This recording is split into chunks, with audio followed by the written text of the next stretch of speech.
इससे बुरा दिन नहीं हो सकता था जब ये ओवरसाइज्ड मुर्गे यहीं पर अटैक करने आ गए। ये बेकाबू मुर्गे, जिनका नाम बेल्टोस है, दिखने में तो खतरनाक जानवर हैं, लेकिन पूरे झुंड को हमारे लड़के ने बिना किसी तकलीफ के मौत के घाट उतार दिया। जो अवेकनर्स इन मुर्गों को संभालने वाले थे, वो बस वहीं खड़े रह गए, पूरी तरह से हैरान कि आखिर इन पर ये क्या गिरा। उनकी समझ के हिसाब से शायद कोई दूसरा अवेकनर सीक्रेटली भेजा गया होगा जिसने इन मॉन्स्टर्स को निपटा दिया।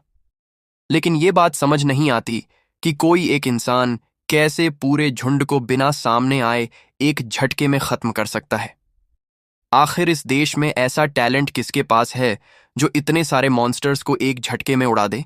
लेकिन उन्हें क्या पता कि वो मिस्ट्री बंदा और कोई नहीं बल्कि हमारा अपना लड़का कैंग शाओल्हो है, उस छोटे से रेस्टोरेंट का मालिक जो बस उसी एरिया में था जहां ये पंखों वाले पागल अटैक करने आ गए थे। वैसे तो वो ऐसे झमेलों से दूर ही रहता है, लेकिन चूंकि बेल्टो का मीट दुनिया का सबसे टेस्टी और जूसी स्टेक बनता है, तो भाई साहब खुद को रोक नहीं पाया। उसने वो मॉन्स्टर्स काटे और किचन के लिए एक बढ़िया मीट का टुकड़ा भी ले आया। जैसे ही वो ताज़ा मीट से कोई नया डिश बनाने की तैयारी कर रहा होता है, तभी कोई वहां आ जाता है। पता चलता है कि ये बंदा अवेकनर एसोसिएशन से है और ख़ास तौर पर हमारे लड़के का हालचाल लेने आया है। दरअसल एसोसिएशन वाला ये देखने आया था कि बेल्टो अटैक के बाद सब कुछ ठीक ठाक है या नहीं। खैर, हमारा बंदा तो एकदम मस्त है, और अगर सच बोलें तो उसके लिए तो ये सब नॉर्मल है, बस एक और आम ट्यूसडे जैसा। एसोसिएशन का रिप्रेजेंटेटिव ये सुनकर चैन की सांस लेता है कि कोई जान का नुकसान नहीं हुआ, खासकर इसलिए क्योंकि ज्यादातर लोग पहले ही इलाके से बाहर जा चुके थे, और जब नुकसान भी ना के बराबर हो तो ये तो हर तरफ से अच्छी खबर ही हुई। अचानक उस बंदे की नाक फड़कती है जब उसे कैंग के छोटे से क्यूट डाइनिंग प्लेस से आती जबरदस्त खुशबू महसूस होती है। इतनी लाजवाब महक है कि एसोसिएशन वाला खुद को रोक नहीं पाता। सोचता है कि अगर रेस्टोरेंट खुला है तो क्यों ना एक बाइट ले ली जाए। हमारा लड़का भी किसी कस्टमर को मना नहीं कर सकता, या शायद कर सकता है। जैसे ही वो अंदर आता है, उसकी नज़र सबसे पहले रेस्टोरेंट की सफाई और अरेंजमेंट पर जाती है। बिल्कुल किसी हॉलीवुड ड्रामा के सेट जैसा माहौल। वो बड़ी कंफर्ट से बैठ जाता है और ऑर्डर देने से पहले मेन्यू देखने की जिद करता है। लेकिन उसे ये जानकर झटका लगता है कि कैंग के रेस्टोरेंट में कोई मेन्यू होता ही नहीं। खाना पूरी तरह उस दिन की अवेलेबल चीज़ों पर डिपेंड करता है। एक तरह से डेली स्पेशल होता है, और आज का स्पेशल है बेल्टो स्टेक। जैसे ही बेल्टो का नाम आता है, एसोसिएशन वाला एकदम अलर्ट हो जाता है। आखिर ये वही बड़े बड़े परिंदे थे जिन्होंने कुछ देर पहले इस एरिया पर हमला किया था। सारा क्रेडिट तो जाता है ग्रेट मास्टर गामू को, जिन्होंने 10 में से 10 को एक झटके में खत्म कर दिया। कैंग इस बारे में कुछ नहीं बोलता, बस चुपचाप सिर हिलाता है और उस बहादुर फाइटर को थैंक यू बोल देता है जिसने इस मुसीबत को खत्म किया। वो बेल्टो भले ही देखने में खौफनाक हों, लेकिन जब उन्हें परफेक्टली ग्रिल किया जाए तो टेस्ट में भी उतने ही जबरदस्त होते हैं। कैंग को पूरा यकीन है कि उसके कस्टमर्स को ये स्टेक जरूर पसंद आएगा। स्टेक का नाम सुनते ही बेचारा कस्टमर थोड़ा घबरा जाता है। आखिर स्टेक्स आमतौर पर काफ़ी महंगे होते हैं, और उसे समझ नहीं आ रहा कि उसका वॉलेट इस लाजवाब डिश के लिए रेडी है या नहीं। इधर हमारा बंदा चुपचाप अपना क्लीवर उठाता है और एकदम बराबर साइज में स्टेक्स के स्लाइस काटता है। वो उन्हें सिर्फ नमक और काली मिर्च से सीजन करता है, सिंपल रखता है ताकि असली फ्लेवर खुद मीठ ही दिखा दे। जब तक वो ये लाजवाब डिश तैयार कर रहा होता है, चलो थोड़ा पीछे चलते हैं और हमारे लड़के की कहानी पर नजर डालते हैं। करीब 30 साल पहले कैंग की आंख एक ऐसी दुनिया में खुली जो बिल्कुल अलग थी। एक श्रापित जगह जहां सड़कों पर ड्रैगन और मांस खाने वाले भयंकर मॉन्स्टर्स घूमते थे। शुरुआत में तो सरवाइव करना किसी नर्क से कम नहीं था, लेकिन किस्मत ने साथ दिया। उसे ऐसी जबरदस्त ताकत मिली कि ड्रैगन तक पसीना पसीना हो जाए, और फिर एक दिन उसने खुद डेमन किंग को भी हरा दिया। उसी जीत के इनाम में उसे वापस धरती पर लौटने का मौका मिला। लेकिन अफसोस, जब वो लौटा तो ये धरती वैसी नहीं रही थी जैसी उसने छोड़ी थी। जब तक वो वापस आया, तब तक ये दुनिया भी खूंखार मॉन्स्टर्स से भर चुकी थी। फिर भी उसने हार नहीं मानी, क्योंकि उसके मन में एक सपना था, रिटायरमेंट का, एक शांत सुकून भरी जिंदगी का। 30 साल लगातार मॉन्स्टर्स और उस कमबख्त डेमन किंग से लड़ने के बाद अब वो बस चैन चाहता था। ना और लड़ाई, ना और खून खराबा, खुशकिस्मती से मॉन्स्टर अटैक ने कुछ नया ट्रिगर कर दिया। अब आम लोग भी अपनी खुद की ताकतें जागरूक करने लगे। यही बन गया इंसानियत के काउंटर अटैक की शुरुआत। नए जगह जगह से उठते अवेकनर्स ने दुनिया की रक्षा की जिम्मेदारी ले ली और कैंग के लिए अब लड़ाई का कोई मतलब नहीं रहा। उसने एक रेस्टोरेंट खोला, शेफ बन गया और फैसला कर लिया कि अब से उसकी जिंदगी का मकसद सिर्फ एक है, बेमिसाल खाना बनाना। जैसे ही मैं तुम्हें ये सारी बैक स्टोरी सुना रहा था, वैसे ही बेल्टो स्टेक आखिरकार सर्व होने के लिए तैयार हो जाता है। खाना दिखने में इतना लाजवाब लग रहा है कि जो बंदा इसे खाने वाला है उसकी तो मुंह से लार टपकने लगी है। भाई को तो खुद नहीं पता था कि उसे आज इतना तगड़ा ट्रीट मिलने वाला है। सिर्फ खाना देखकर ही उसकी भूख और बढ़ गई है, इसलिए वो बिना टाइम वेस्ट किए एक बाइट लेता है और जैसे ही फ्लेवर उसकी जुबान से टकराता है, उसकी आंखें हैरानी से फट जाती हैं। मीट एकदम जूसी है, मसाले और खट्टेपन का ऐसा परफेक्ट कॉम्बिनेशन है कि टेस्ट सीधे दिल तक उतर रहा है। और हाँ, जिस बेल्टो ने उसे पूरे दिन दौड़ाया था, अब वही उसका मूड ठीक कर रहा है। ये तो आयरनी ही बन गई। वो खुद को सेकंड बाइट लेने से रोक ही नहीं पा रहा और देखते ही देखते एक के बाद एक पीस खा जाता है, जब तक कि पूरी प्लेट एकदम साफ नहीं हो जाती। अब जब पेट भर चुका है और उसने स्वाद का पूरा मजा ले लिया, तो बारी आती है बिल चुकाने की। लेकिन किस्मत वाला है ये बंदा, क्योंकि इस रेस्टोरेंट में पहली बार आने वाले कस्टमर से पैसे नहीं लिए जाते। ये सुनकर तो एसोसिएशन वाला बंदा एकदम हैरान रह जाता है। उसे यकीन नहीं होता कि उसने 5 स्टार लेवल का खाना फ्री में खा लिया।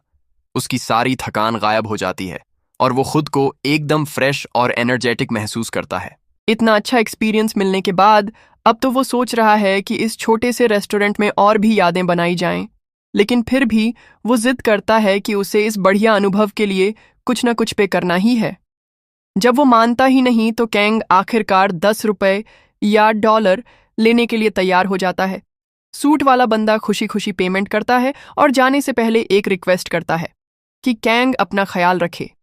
ऐसे टाइम में जहां हर तरफ मॉन्स्टर्स घूम रहे हैं, नॉन अवेकनर्स के लिए बाहर रहना खतरनाक है। सावधानी के तौर पर वो कैंग को कहता है कि अगर कोई भी खतरा महसूस हो तो तुरंत इलाका खाली कर दे। साथ ही वो उसे अपना बिजनेस कार्ड भी थमा देता है, ताकि अगर कभी मदद की जरूरत पड़े तो कैंग बेझिझक कॉल कर सके। कुछ साल पहले ये इलाका तो एकदम वीरान पड़ा था, लेकिन अब यहाँ कैफे, बार और मार्केट जैसी चीजें फिर से चलने लगी हैं। ये देखकर अच्छा लगता है। जाते जाते वो इस गोल्डन शेफ को याद दिलाता है कि अगर जरूरत पड़े तो बस एक कॉल की दूरी है।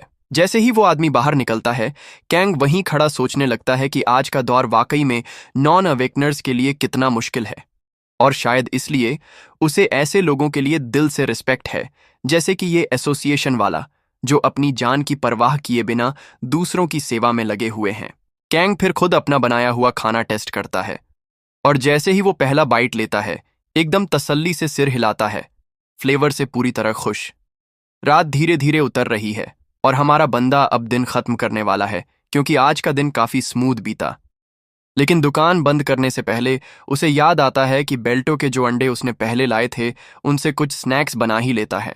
अब वो सोच ही रहा होता है कि ऐसा कौन सा डिश बनाए जिससे इस खास अंडे का फ्लेवर अच्छे से निकले। तभी दरवाजा एकदम से धड़ाम से खुलता है। एक बंदा अंदर घुसता है, न तमीज न मन्नर्स, और सीधा कैंग पर चिल्लाने लगता है। हमारा लड़का तो एकदम कंफ्यूज है कि भाई ये बंदा है कौन और चाहता क्या है। जितनी बातें उस गुस्सैल की बकबक से समझ आती हैं, उससे तो इतना साफ है कि ये कोई चीज मांगने आया है, जो शायद उसका कहना है कि उसकी है। अब जो भी ये सीन है, इसे ठीक से समझने के लिए थोड़ा फ्लैशबैक करते हैं। कुछ घंटे पीछे चलते हैं।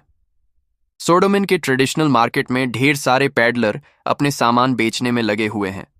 इसी भीड़भाड़ में हमारा लड़का दिखता है, जो अलग अलग स्टॉल्स पर घूम रहा है ताज़ा इंग्रेडिएंट्स लेने के लिए। जब से मॉन्स्टर्स का अटैक शुरू हुआ है, तब से तो मवेशी और सब्जियां मिलना भी मुश्किल हो गया है। इसीलिए अब तो बेसिक सामान भी खोजने में मेहनत लगती है। अब इंसानों के पास कोई और चारा नहीं बचा। उन्हें अपनी फूड नीड्स पूरी करने के लिए नए ऑप्शंस एक्सप्लोर करने ही पड़ रहे हैं। लेकिन अभी भी बहुत सारे लोग हैं जो मॉन्स्टर मीट को अपनी डाइट में शामिल करने से हिचकिचाते हैं। धीरे धीरे मगर लोग इस आइडिया को अपनाने लगे हैं। शायद इसलिए क्योंकि ये मॉन्स्टर मीट उम्मीद से कहीं ज्यादा टेस्टी होता है, या फिर इसलिए क्योंकि ये बहुत सस्ता है। जो भी हो, जो लोग अभी भी मॉन्स्टर मीट से दूर भागते हैं वो लैब ग्रोन खाना और आर्टिफिशियल सब्जियों पर डिपेंड करते हैं। लेकिन असली मॉन्स्टर इंग्रेडिएंट्स के फ्लेवर को कोई चीज मात नहीं दे सकती, और इसी वजह से सोडोमिन मॉन्स्टर मार्केट की पॉपुलैरिटी एकदम बूम पर है, क्योंकि यहाँ हर तरह के मॉन्स्टर इंग्रेडिएंट्स बड़ी आसानी से मिल जाते हैं। एक पेडलर कुछ ताज़े बेल्टो अंडे बेच रहा होता है, हालांकि वो खुद भी 100% श्योर नहीं होता कि ये वाकई बेल्टो के अंडे हैं, क्योंकि अलग अलग मॉन्स्टर्स के अंडे अक्सर काफ़ी एक जैसे दिखते हैं। अवेकनर्स एसोसिएशन की जांच के हिसाब से तो इन्हें बेल्टो अंडे की कैटेगरी में डाला गया है। लेकिन कैंग बिना खुद चेक किए कुछ नहीं खरीदता। वो अपनी एक खास एबिलिटी यूज करता है, डिटेक्ट आइज। ये स्किल उसने उस सिल्वर ड्रैगन केन से चुराई थी जो उसके पिछले वर्ल्ड के नॉर्दर्न माउंटेन रेंज का राजा था। इस एबिलिटी से वो किसी भी टारगेट की पूरी स्टैट्स और इन्फो देख सकता है। ये स्किल उसे तब मिली थी जब वो डेमन किंग का पीछा कर रहा था, और आज तक ये उसका सबसे ज्यादा यूज होने वाला आर्टिफैक्ट है। जैसे ही वो स्किल एक्टिव करता है, एक के बाद एक नोटिफिकेशंस पॉपअप होने लगते हैं, जिससे पता चलता है कि सिर्फ एक अंडा ही असली बेल्टो का है, बाकी सारे अलग अलग मॉन्स्टर्स के हैं। इसी स्किल की वजह से अब वो इन चालाक पेडलर्स के झूठ को साफ साफ पकड़ सकता है, जो घटिया क्वालिटी की चीजों को प्रीमियम बताकर बेचने की कोशिश कर रहे हैं। जैसे ही कैंग अंडे खरीदने का काम खत्म करता है, एक अंडा उसकी नजर खींच लेता है, क्योंकि उसका आर्टिफैक्ट उस अंडे के बारे में कोई भी जानकारी दिखाने में फेल हो जाता है। इस अजीब सी रहस्यमयी बात को देखते हुए वो डिसाइड करता है कि ये वाला अंडा भी खरीद ही लेना चाहिए। कुछ तो खास है इसमें। घर वापस आते ही वो एक बेल्टो अंडा फोड़ता है और तुरंत उसे पकाना शुरू कर देता है। बनता है एक स्वादिष्ट बेल्टो स्क्रैम्बल्ड एग। उसकी खुशबू और टेस्ट इतने रिच होते हैं कि कैंग को पुराने दिन याद आ जाते हैं। वो रेयर मोमेंट्स जब अच्छा खाना एक लग्जरी हुआ करता था, और वो बैटलफील्ड पर अपने साथियों के साथ जो दोस्ती शेयर करता था। बेल्टो अंडे और कावहाल दूध के कॉम्बिनेशन से जो क्रीमी और सेवरी फ्लेवर निकलता है, वो उसकी जुबान पर जैसे जादू कर देता है, सॉफ्ट और पूरी तरह सेटिस्फाइंग। कैंग हर बाइट को आंखें बंद करके महसूस करता है, और उसे उन चेहरों की बहुत याद आती है जो अब इस दुनिया में नहीं है। लेकिन तभी उसकी अटेंशन वापस जाती है उस मिस्ट्री अंडे की ओर, वही अंडा जिसे उसका आर्टिफैक्ट अब तक नहीं पढ़ पाया। जितना कैंग को इस ड्रैगन वाले आर्टिफैक्ट के बारे में पता है, उसके मुताबिक ये आर्टिफैक्ट्स नेचुरली तब बनते हैं जब ड्रैगन्स अपनी पावर्स हासिल करते हैं। ड्रैगन्स छोटे मॉन्स्टर्स को तो कंट्रोल कर सकते हैं, लेकिन अपने ही जैसे ड्रैगन पर उनका कोई असर नहीं होता। शायद इसी वजह से डिटेक्ट आइज फेल हो गया, क्योंकि ये अंडा किसी ड्रैगन का ही है। भाई, इसे तो किस्मत ही कहेंगे कि कैंग को इतनी कीमती चीज यानी एक ड्रैगन का अंडा यूं ही मिल गया। जैसे ही वो सोचने लगता है कि इस अंडे से कौन सा डिश बनाया जाए, तभी अचानक दरवाजा धड़ाम से खुलता है। वही लाल बालों वाला बंदा अंदर घुसता है, चिल्लाते हुए, और उस चीज की डिमांड करता है जो उसका बताया जा रहा है। कैंग तुरंत समझ जाता है कि कुछ तो गड़बड़ है। ठीक उस अंडे की तरह उसका आर्टिफैक्ट इस बंदे के बारे में भी कोई डिटेल नहीं दिखा रहा। अब तो साफ है, ये जो गुस्सैल आदमी है वो भी एक ड्रैगन ही है। जब कैंग शांत स्वर में उससे पूछता है, तो वो बंदा गुस्से में फट पड़ता है। उसकी आंखों में आग जलने लगती है, और वो चीख के पूछता है कि कैंग को उसकी आइडेंटिटी के बारे में कैसे पता चला। कैंग उसे वार्न करता है कि थोड़ा शांत हो जाए, वरना फर्नीचर जल जाएगा। लेकिन वो ड्रैगन पहले जवाब मांगता है। कैंग, जो अपनी क्लीन रेस्टोरेंट को तबाह नहीं करना चाहता, बड़ी ही ठंडे दिमाग से बता देता है कि उसके पास डिटेक्ट आइज नाम का आर्टिफैक्ट है, जो किसी भी बीइंग की स्टैट्स दिखा सकता है, सिवाय ड्रैगन्स के। वो लाल बालों वाला ड्रैगन फिर से भड़क उठता है और कैंग से पूछता है कि इतनी रेयर आर्टिफैक्ट उसके पास आखिर आया कैसे। कैंग उम्मीद करता है कि शायद इस बंदे के पास भी डिटेक्ट आइज आर्टिफैक्ट हो।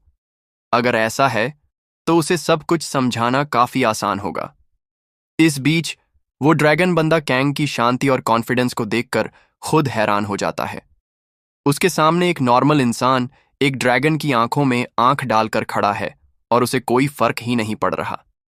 तभी उसकी नजर जाती है कैंग के पास रखे एक नाइफ पर, जो असल में ब्लू ड्रैगन की स्केल्स से बना होता है। लेकिन कैंग उसे बस एक किचन नाइफ की तरह यूज करता है, और ऊपर से कटिंग बोर्ड, वो भी ड्रैगन की हड्डियों से बना है। ड्रैगन होने के नाते वो लाल बालों वाला बंदा पूरी तरह बेकाबू हो जाता है। अपने ही कबीले के पार्ट्स को किचन आइटम्स की तरह इस्तेमाल होते देखना उसके लिए बेहद अपमानजनक होता है। वो जोर से दहाड़ता है, उसकी आग और तेज हो जाती है, लेकिन कैंग बस थके हुए अंदाज में सांस छोड़ता है, जैसे बोल रहा हो अब ये झंझट भी झेलना पड़ेगा। ड्रैगन एक जबरदस्त नीली आग का गोला फेंकता है, लेकिन हमारा बंदा बिना घबराए पास में रखी एक फ्राइंग पैन उठाता है और पूरे होम रन स्टाइल में उस आग के गोले को हवा में उड़ा देता है। उसके बाद अपनी गॉड स्पीड का यूज करते हुए कैंग सीधे उस ड्रैगन के पास पहुंचता है और उसी पैन से एक जोरदार थप्पड़ उसके चेहरे पर जड़ देता है। उस एक झटके से ड्रैगन की दबी हुई यादें वापस आने लगती हैं।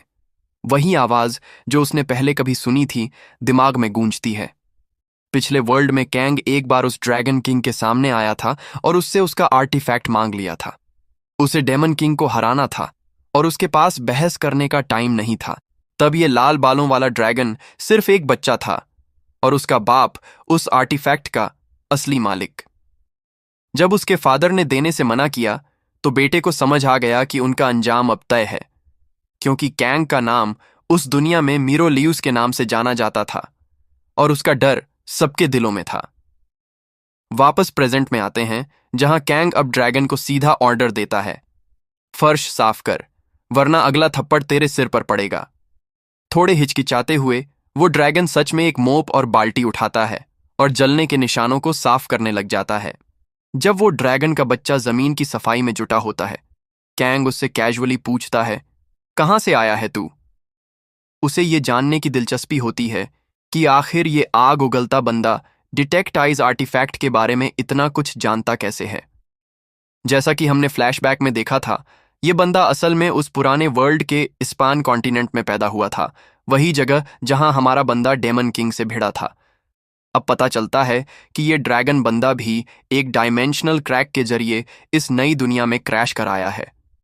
कैंग को जब इस्पान का नाम सुनाई देता है तो कुछ पुरानी यादें दिल में दस्तक देने लगती हैं, और फिर वो कनेक्ट कर लेता है कि हाल ही में जो अजीबोगरीब मॉन्स्टर्स दिख रहे हैं वो शायद उसी कॉन्टिनेंट से यहाँ पहुंच रहे हैं। कैंग फिर खुद को इंट्रोड्यूस करता है उस नाम से जो उसने अपने पुराने वर्ल्ड में इस्तेमाल किया था, मिरोलेइस, लेकिन इस दुनिया में वो जाना जाता है कैंग शाओल्हो के नाम से। अब तक तो ये ड्रैगन बंदा पूरी तरह यकीन कर चुका है कि कैंग वही इंसान है जिसने उसके बाप की वॉट लगाई थी। कैंग की सख्त निगरानी में वो बेचारा ड्रैगन बच्चा आखिरकार पूरे रेस्टोरेंट को ऐसे चमका देता है जैसे अभी नया खोला हो। जब सफाई का काम पूरा हो जाता है, तब हमारा बंदा उसे उसकी ड्रैगन एग के साथ जाने की इजाजत दे देता है। जाते जाते उस ड्रैगन लड़के के मन में एक सवाल रह जाता है जो वो पूछ ही लेता है, जब आपने डेमन किंग को हरा दिया था तो मेरे पापा का आर्टिफैक्ट वापस क्यों नहीं किया? कैंग भी थोड़ा इंटरेस्टेड हो जाता है और पूछता है, तेरे पापा का नाम क्या है? और जवाब में सामने आता है, एकमान रेक्स। अब समझ आया कैंग को कि इस लड़के की आभा इतनी जानी पहचानी क्यों लगी। हाँ, उसे वो रेक्स ड्रैगन अब भी याद है। तब ये बंदा बस एक बच्चा था, उसी शक्तिशाली ड्रैगन का बेटा। कैंग उसे पास बुलाता है तो डर के मारे उस लड़के के हाथ पांव कांपने लगते हैं, लेकिन कैंग उसे दिलासा देता है, डोंट वरी, अब मैं ड्रैगन की पिटाई नहीं करता। वो दौर तो 30 साल पहले खत्म हो चुका। लेकिन ड्रैगन उस पर भरोसा नहीं करता। आखिर कैंग तो किसी भी एंगल से ऐसा नहीं लगता कि उसने 30 साल की उम्र बढ़ोतरी झेली हो। कैंग फिर उससे पूछता है, तू खुद कितने साल का है? और ड्रैगन तुरंत जवाब देता है, 50 के आसपास। इस पर हमारा बंदा बड़े आराम से बताता है कि वो करीब 60 का है, यानी उस ड्रैगन लड़के से भी बड़ा। अब ड्रैगन तो मानने को तैयार ही नहीं है। उसके हिसाब से अगर कैंग 60 का है तो या तो वो किसी एल्फ की औलाद है या फिर कुछ बहुत बड़ा राज्य है, क्योंकि इंसान 60 की उम्र में ऐसे नहीं दिखते। उसे तो अच्छी तरह पता है कि 60 साल का इंसान कैसा दिखता है, और कैंग वैसा बिल्कुल नहीं है। तभी कैंग का चेहरा थोड़ा सख्त हो जाता है और वो उसे याद दिलाता है कि ड्रैगन जाति की ये घमंडी फितरत सिर्फ एक चीज से सुधरती है, सही सजा से। अब बेचारे ड्रैगन के होश उड़ जाते हैं। जाहिर सी बात है, ड्रैगन को धमकी खाना बिल्कुल पसंद नहीं आता। वो साफ साफ कह देता है कि हाँ, ड्रैगन भी अपनी जान की फिक्र करते हैं और उसे मरना बिल्कुल नहीं है। तभी कैंग कुछ गलत फहमियां दूर करता है। जो स्केल वाला चाकू और ड्रैगन बोन से बना कटिंग बोर्ड उसके पास है, वो किसी ड्रैगन को मारकर नहीं लिए गए। असल में वो तो गिफ्ट थे। हाँ, उसने कुछ ड्रैगन की धुनाई जरूर की थी, लेकिन किसी को मारा नहीं। और जहां तक उस आर्टिफैक्ट को वापस न करने की बात है, वो तो डेमन किंग से टक्कर के दौरान टूट गया था। तो अगर वो भी चाहे तो अब लौटाने का कोई तरीका ही नहीं है। उसे इस नुकसान का अफसोस है, लेकिन अब बस माफी ही दी जा सकती है। इसके बाद कैंग उस लड़के को ड्रिंक के लिए इनवाइट करता है, लेकिन ड्रैगन लड़के को यह दावत किसी बेइज्जती से कम नहीं लगती।